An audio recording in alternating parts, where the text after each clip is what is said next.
they fielded some candidates that hurt the Republican Party? Yes, I do.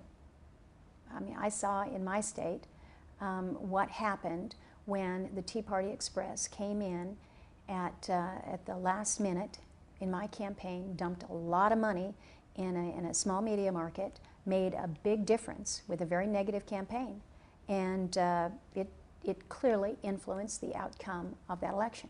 I saw that repeated in Delaware. As a former Republican, I represent a group of Americans who all too often have no one to speak for them. This group doesn't necessarily have a name. We've been called moderates, but that term can be misleading.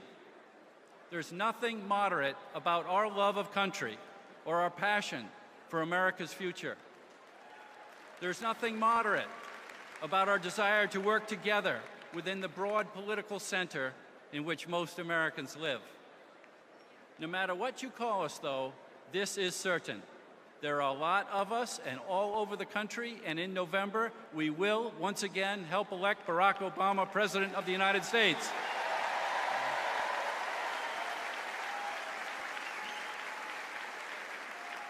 We are, at our core, conservatives, in the best sense of the word. Thoughtful, responsible with public resources, and respectful of personal freedom. And we're liberal in the best sense of the word. We believe that government can and should be an instrument for the greater good. And although my former party has hijacked the term, there's really nothing conservative about today's Republican Party. No.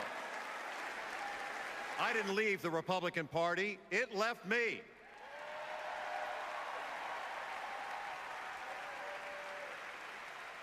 Then again, my friend Jeb Bush recently noted Reagan himself would have been too moderate, too reasonable. What happened to your party that folks like me don't even consider it anymore? They never put somebody up there who I would even consider voting for.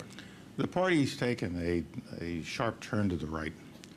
And for example, I am a Republican, of course, and principally because of my background, my feelings about foreign policy and defense spending and things like that.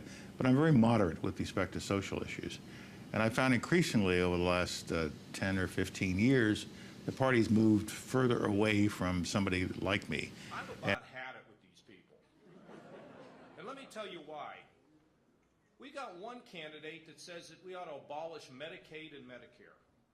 You ever heard of anything so crazy as that? Telling our people in this country who are seniors or about to be seniors that we're going to abolish Medicaid and Medicare? We got one person saying we ought to have a 10% flat tax that will drive up the deficit in this country by trillions of dollars that my daughters will spend the rest of their lives having to pay off. You know, what I say to them is, why don't we have no taxes? Just get rid of them all, and then a chicken in every pot on top of it. We got one guy that says we ought to take 10 or 11 million people and pick them up.